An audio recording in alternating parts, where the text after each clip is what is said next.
Mariel, buenas noches. Buenas Bienvenida a La noches. Trama. Y ¿Qué nos vamos tal? a meter en la trama de los encuestadores. Sí. Encuestas, verdad, operación. Vos sabés que hay mucha gente que piensa que los encuestadores siempre trabajan para un político o para determinado político y lo favorecen de determinada manera. Y lo que queremos saber acá es cómo trabajan realmente los encuestadores. ¿Quién te contrata? ¿Quién contrata a tu consultora?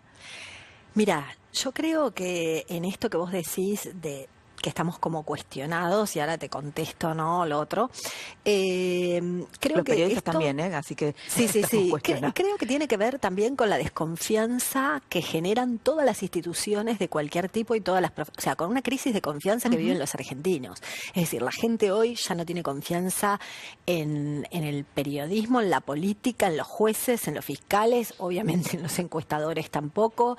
Entonces, estamos en un momento de mucha crisis y lo que yo digo es una profesión que tal vez está en crisis en todos lados, porque vos escuchás lo que pasó con el Brexit, con las elecciones en España, con miles de casos de elecciones Ujú. en el resto ¿Y del por qué? mundo, ¿Por qué eso? ¿Por qué los errores? pero lo que pasa en el resto del mundo es que lo aducen a los errores que pueden ser metodológicos, que ahora te explico. En cambio, en Argentina lo que pasa es a este le pagó este o a este le pagó el otro. Esa es un poco la Bueno, también hay diferencia, ¿no? encuestadores así, ¿no? Que Hay de todo hay de como en todos todo, como lados. hay. Hay de todo como en todos lados. La realidad es que el único activo que tiene una encuestadora es la credibilidad. Si la gente no tiene confianza en lo que vos le das, evidentemente no tenés ninguna otra cosa. No, es el único activo. Entonces, ¿qué es lo que está pasando metodológicamente? Bueno, que la sociedad cambió. Entonces, vos te acordás que antes había encuestadores que iban a los domicilios, tocaban Sí. la puerta. Bueno, hoy Porque la nadie gente te te abre dice, la pero puerta. a mí nadie me hizo una encuesta, ¿cómo puede ser lo que pienso, Hoy no? nadie te abre la puerta, ¿no? Entonces, y en el horario que la gente te abre la puerta encontrás ama de casa o jubilado y no encontrás a la persona que trabaja, que también tiene que ser encuestada. Entonces, tratás de tener un mix, digamos, de metodologías que te permitan cubrir y llegar a todos los segmentos. Es decir, trabajás con metodología online, trabajás con IBR, que es El esa IBR es por encuesta que es teléfono. por teléfono y que es una maquinita, o con Cati, que es una encuesta que se hace por teléfono pero con encuestador, Ajá. y trabajás con encuestas, con encuestadores que van a domicilio y con encuestadores en lo que se llama zonas contaminadas, que es, por ejemplo, una estación de tren o de subte, ¿no? A la Porque ahí tenés salida, y personas encontrás de todo un distintas, poco. claro, Entonces claro. encontrás gente que trabaja, gente joven. Entonces, pero más allá de todo eso y de las cuestiones metodológicas que vos quieras tomar y de las cuestiones, o sea, hay unas cuestiones que tienen que ver con el diseño del cuestionario, otras que tienen que ver con la metodología, pero también es cierto que el único insumo que vos tenés es lo que la gente te dice que va a hacer, que no siempre es lo que hace después, porque también es cierto que aparece como una minoría silenciosa que cambia a último momento, que no expresa lo que va a hacer. Nosotros lo vemos, por ejemplo, a ver, una forma Bueno, de es muy cuestionado calibrar. por ahí. ¿Te acordás? En el 2015 mucha gente, ahora que hay encuestas que le están dando ganadora a Cristina a varios meses de octubre, mucha gente, por ahí votantes de Cambiemos, te dicen, bueno, pero en el 2015 había muchas encuestas que lo daban como ganadora a Scioli. Sí, y vos fíjate lo que pasó en ese momento. La mayoría de las encuestas lo daban ganadora a Scioli y de hecho Scioli gana en la primera vuelta. Lo que pasa que la diferencia por la cual gana es menor a la que se suponía que iba a sacar, ¿no? En ese momento nosotros teníamos una encuesta de una semana antes de la elección que decía que el 70% de los votantes de Massa lo iban a votar a Scioli. Una semana después de que pasó eso y que la diferencia se achicó, cambiaron tantas las expectativas que los votantes de Massa, el 70% que iba a votar a Scioli, ahora decía que iba a votar a Macri. Entonces ¿Pero por qué? realmente ¿Qué pasó ahí en esa hubo un semana? cambio de expectativas, es decir, se vio que Macri podía ganar. Y la realidad es que hubo un cambio notorio en términos de las expectativas. ¿Y qué había pasado?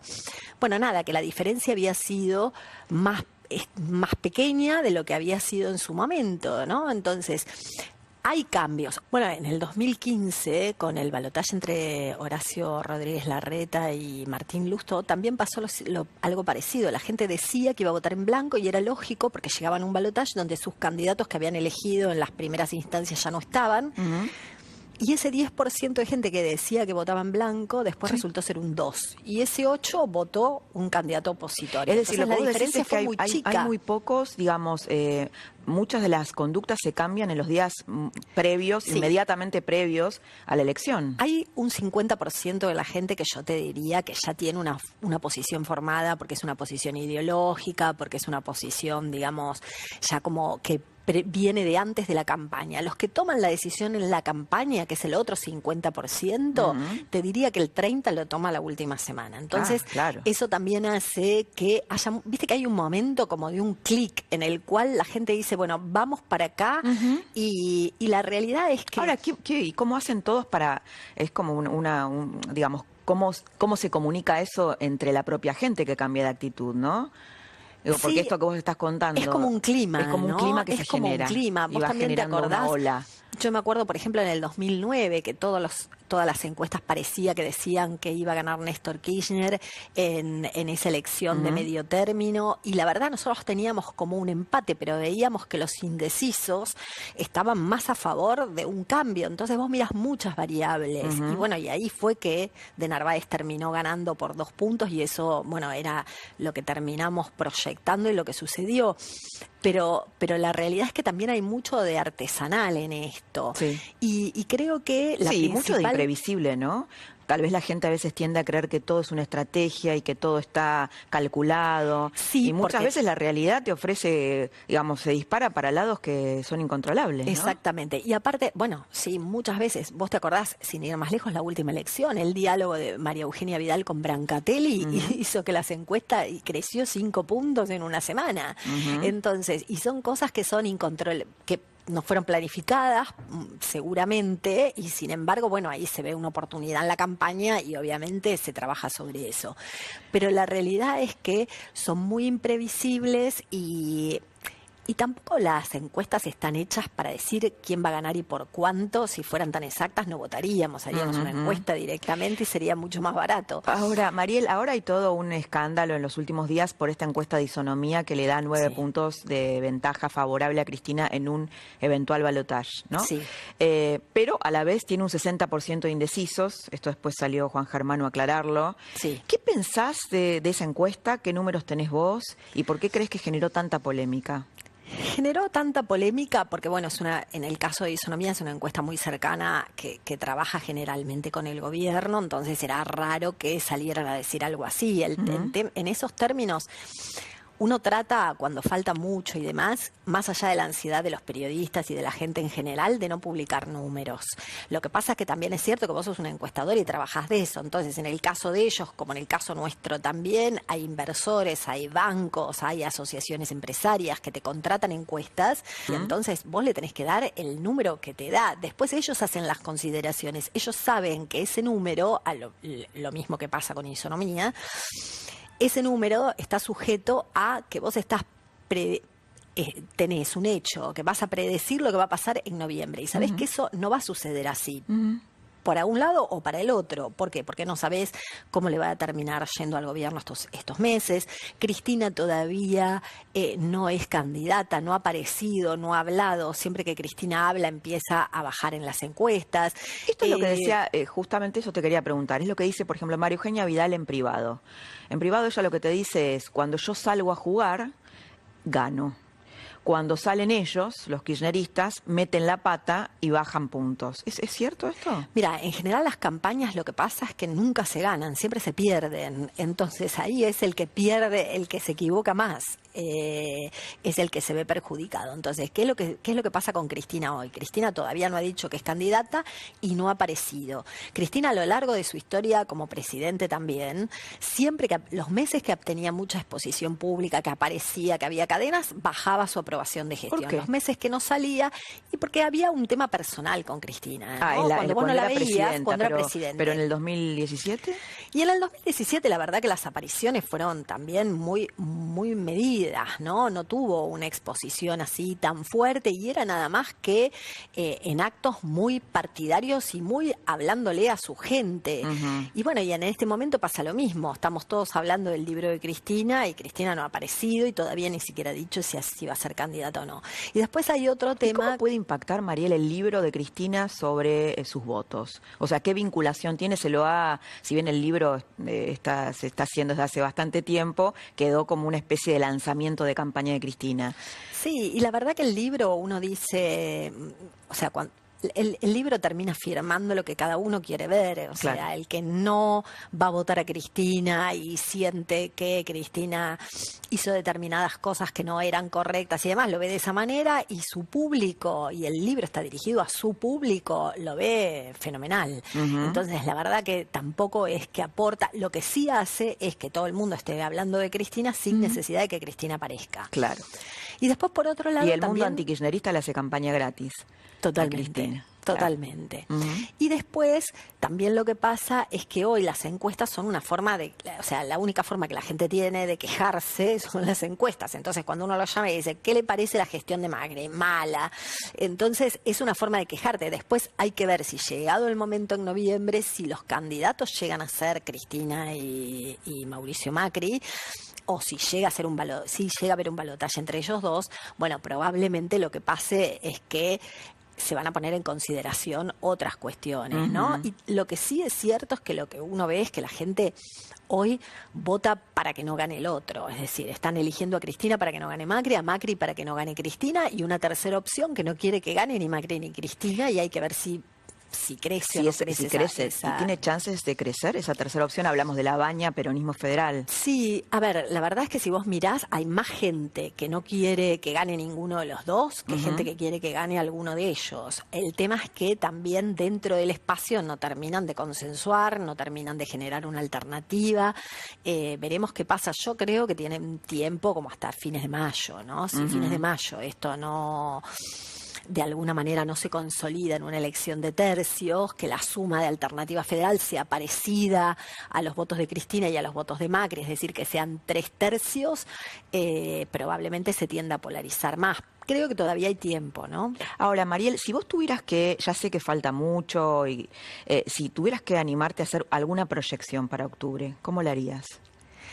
Lo que pasa es que la verdad es que falta, o sea, es poco serio decirte, yo no me puedo guiar, o sea, yo sé que las encuestas hoy le dan arriba a Cristina en un eventual balotaje, sé que ese no va a ser el escenario de noviembre. No va a ser. La verdad que creo que todavía, primero que tenemos que esperar a ver realmente quiénes van a ser los candidatos, ¿no?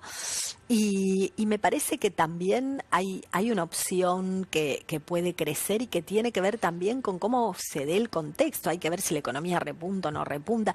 A mí me parece que el principal problema, y es lo que hablábamos al principio de todos, es la crisis de confianza. Es decir, el gobierno hoy, uno no puede predecir votos, ¿no? Todavía, pero sí mira los niveles de aprobación de gestión. La verdad que los niveles de aprobación son muy bajos. Son similares a los que Cristina tenía durante la crisis del campo.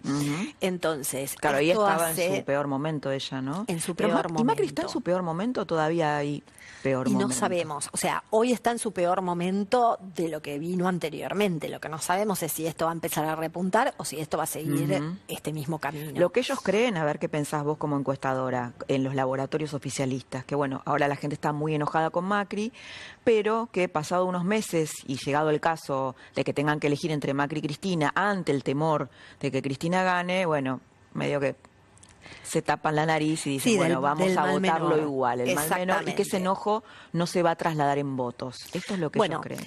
Esto tiene su lógica en la medida que no crezca una tercera alternativa, ¿no? En la medida que crezca una tercera alternativa, sobre todo en el caso de La Baña, porque La Baña no le saca tantos votos a Cristina, sino que le saca la misma cantidad de votos, le sacan más votos a Macri que a Cristina.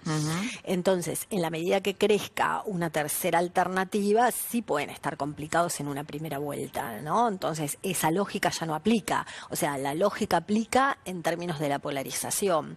Y esa polarización que terminó resultando funcional, digamos, para para lo electoral termina también complicando de alguna manera a la Argentina, porque cuando vos ves los inversores extranjeros y demás, cuando vienen, lo único que preguntan es qué probabilidades hay de que Cristina sea candidata y qué probabilidades hay que gane.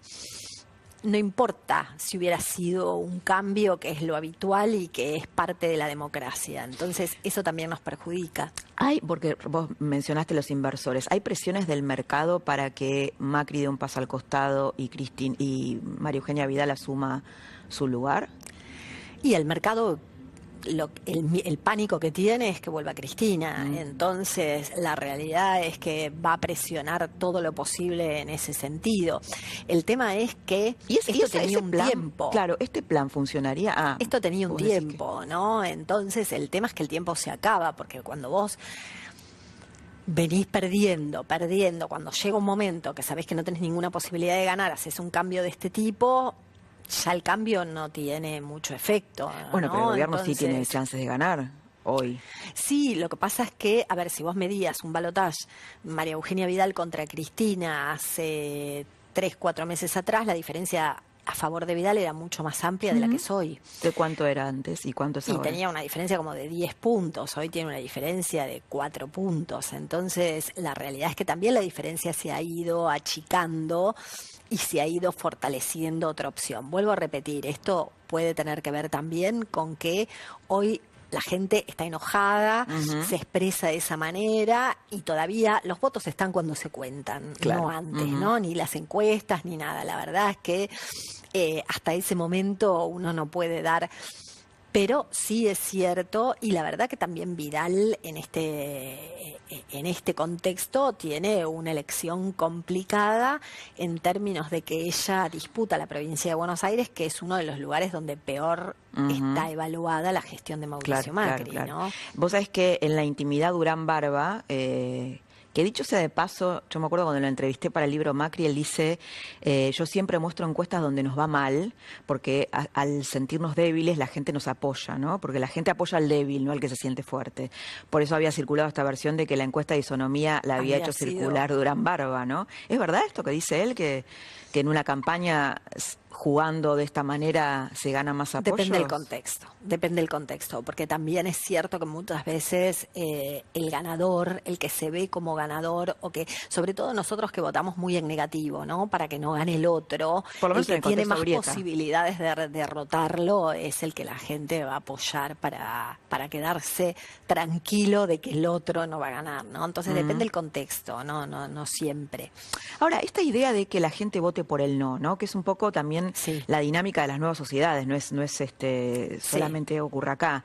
¿Cómo influye eso en la democracia posteriormente, en la gobernabilidad de ese candidato que en realidad no fue elegido, sino que fue elegido para que no gane otra persona? Sí, bueno, y eso es un poco lo que después nosotros vemos. Lo que pasa es que hoy la gente siente que tampoco hay lugar para la mala praxis, ¿no? Porque estamos en un momento muy crítico. Entonces, cuando uno dice, bueno, hay posibilidades de que un externo que no tenga nada que ver con la política venga y gane de la presidencia de la nación, y la verdad que no creo, porque un la Tinelli, verdad que por hoy, ejemplo.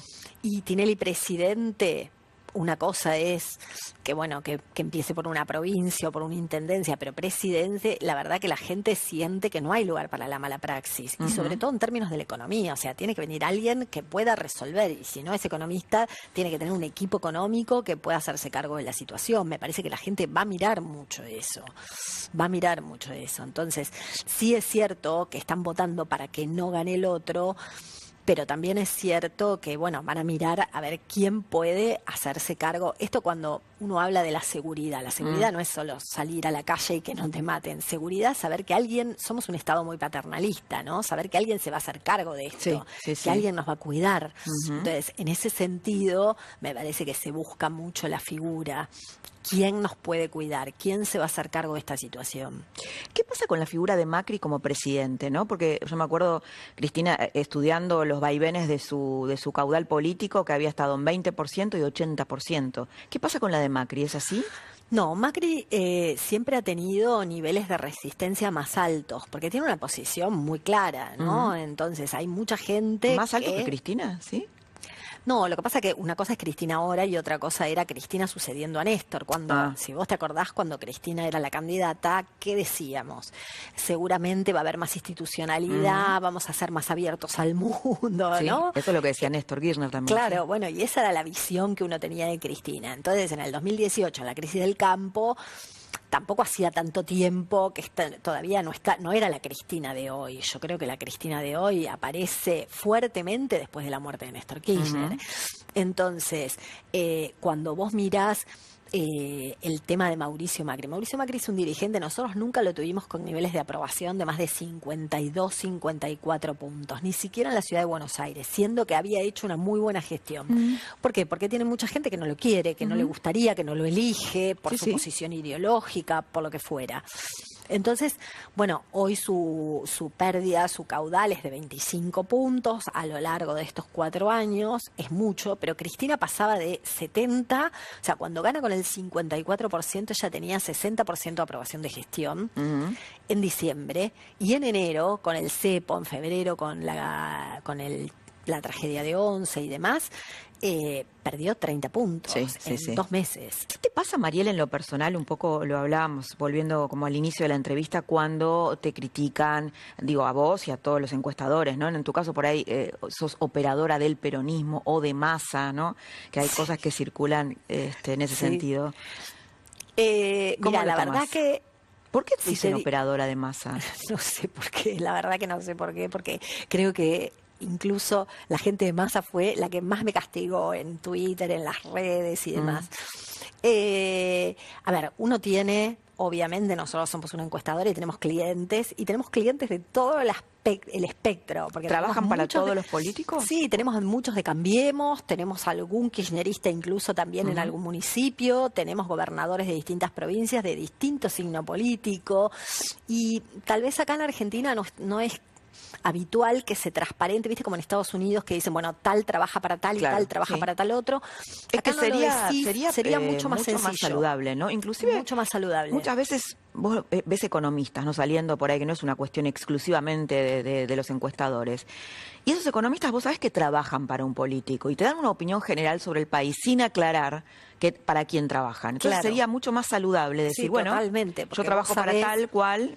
Y además también, si vos contratás un buen profesional, sabés que ese profesional elimina los sesgos, porque vos podés tener un candidato y decirle qué te parece a ese candidato que tiene que hacer o no hacer, pero cuando vos tenés un número, es un número, y entonces vos tenés que tener una mirada objetiva. Es como... Nada, es como los periodistas deportivos cuando nos dicen de qué equipo son, ¿no? Sí.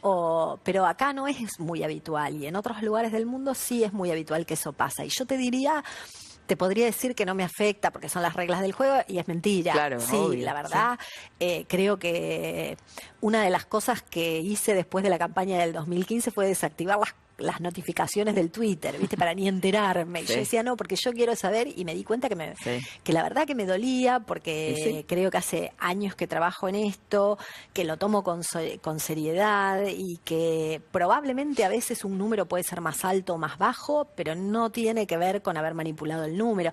Después muchas veces la gente dice, porque esta decía 4 meses antes que...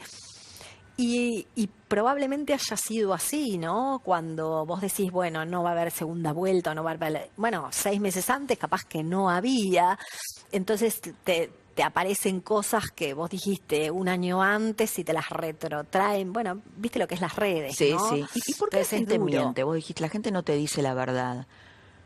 Por muchas cuestiones.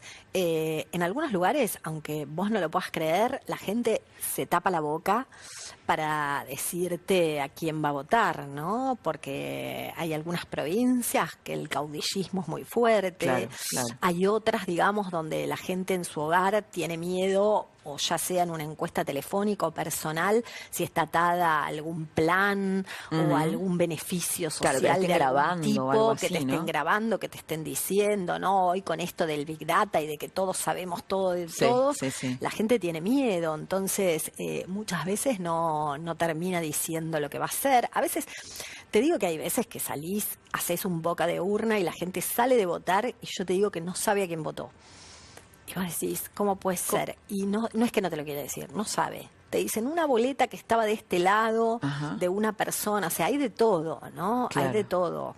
Entonces, cuando vos mirás, y después también está la logística de la elección, que eso uno no lo contempla en el margen de error, si hay fiscales, si hay boletas, si no lo hay, es decir, que el margen de error es mucho más ¿Y amplio. cuánto sale una encuesta? ¿En qué rangos? Y mira, tenés encuestas de 100.000 pesos, tenés encuestas de 200.000 pesos, depende la amplitud de la muestra, depende con qué metodología, siempre las que son IBR son las más baratas. Las de por teléfono, pero Las son que las son más por inexactas, teléfono con ¿no? maquinita, Ajá. sí, porque vos no tenés muy claro, digamos, tenés que hacer muchos más casos para poder después calibrar un poco la muestra y no siempre tenés claro de que el que te haya atendido te haya dado los datos. Con Claro. un encuestador es un poco más fácil de corroborar algunas cosas, entonces... Pero y después también están los focus group y las encuestas de tipo cualitativo que también Los focus hoy groups por son hoy como donde la gente habla un poco habla más, ¿no? ¿Qué le y parece tal entendés un candidato? poco más las lógicas de pensamiento. ¿Qué le pasa a la gente? ¿Por qué piensa lo que piensa? Después ves cuántos piensan una cosa y cuántos otra. Y eso es una encuesta cuantitativa, ¿no? De esas telefónicas o lo que sea. Pero los focus group también dan mucha información muy valiosa porque es entender qué le pasa a la gente y por qué ve eso o por qué elegiría esto o por qué haría tal cosa. ¿Y qué grado de influencia sentís que tienen en la campaña concretamente, cuando se dice se opera con encuestas? Por Mirá. ejemplo, si vos le das ganador a un político, le das algunos puntos más, ¿eso influye? Yo creo que hay más dicho sobre esto que la realidad. Creo que es subestimar un poco a la gente, ¿no? En términos de qué, porque digan... Y aparte, cuando aparecen las operaciones, lo que se dice operaciones, aparecen encuestas de todo tipo, color y especie. Entonces tenés para un lado, para el otro, y tenés las que quieren las que quieren una cosa y las Se que quieren neutralizan otra. entre Yo creo ellas, que ¿no? tienen más efecto para el adentro de la política. Es decir, nosotros ahora, yo digo, somos como un poco como headhunter, ¿no? Estamos buscando ¿por qué? Porque tienen que armar listas de concejales, listas de diputados, entonces quieren ver quién mide más, quién mide menos, quién... Entonces, para dentro de la política, entonces va alguien y dice, mira, yo tengo esta encuesta que mido bien, entonces me podés poner en la lista o podés conseguir financiamiento. Claro, depende cómo midas, conseguís o no financiamiento. Exactamente, Claro, por exactamente. eso es importante. Entonces, por eso es importante. Pero es para dentro de la política. Después, para el afuera, lo que pasa es que vos antes tenías militante, tenías afiliados políticos. Entonces vos decías, bueno, el radicalismo o el peronismo tienen tantos afiliados, vos lo mirabas, ponele la primer elección de la vuelta de la democracia, ¿no? Alfonsín Luder. Bueno, ¿cuántos afiliados tenía cada uno? ¿Cuánto movilizaban en los actos partidarios que hacían? Hoy esas cosas no existen. Claro. Están todos atrás de una computadora, en las redes y demás. Entonces, no tenés muchos elementos de juicio. ¿Qué tenés? Las encuestas, que es lo que un poco más o menos te dan una idea de la situación. Y por eso también es que son importantes. Lo que pasa que la verdad que lo menos importante de una encuesta es ese pedacito que te dice quién va primero, quién va segundo, sobre todo 4 o 5 meses antes. Claro, y en claro. general es lo único que miran. Exacto. No solo los periodistas o la gente, sino incluso los mismos dirigentes. Y yo digo, el valor de la encuesta... Porque ahí te quedas es con la ver- foto, ¿no? Sí, y esa foto no es cierta, porque falta mucho tiempo. Para ahí el valor de una encuesta es poder entender en qué segmentos estás mejor, en cuál podés crecer, cuáles son las preocupaciones, cómo te ven a vos solucionando esas preocupaciones, dónde tenés... Pero bueno, lamentablemente siempre se quedan con la tirita esta de quién va primero, quién va segundo y quién va tercero, y es lo que más mueve y es lo que menos sirve. Mariel, muchas gracias por haber estado esta noche No, y por habernos favor. aclarado, habernos guiado un poco por la cocina de las encuestas y los encuestadores. Gracias. Bueno, no, gracias a vos. Mariel Fornoni acaba de decir, las encuestas no están hechas para decir quién va a ganar y por cuánto. Es decir, en realidad da vuelta una idea que nosotros tenemos con respecto a las encuestas, que lo primero que vemos es el resultado. Las encuestas están para generar un análisis. Esta es un poco la idea. Hasta acá viste la cocina de los sondeos, leyendas, verdades, dudas que teníamos con respecto a cómo se mide. En el próximo bloque vas a escuchar a Carlos Campolongo, un testigo de los últimos 40, 50 años, podríamos decir, de la Argentina, que va a analizar el tema de las encuestas y también el escenario político desde el lado de la política y desde el lado académico.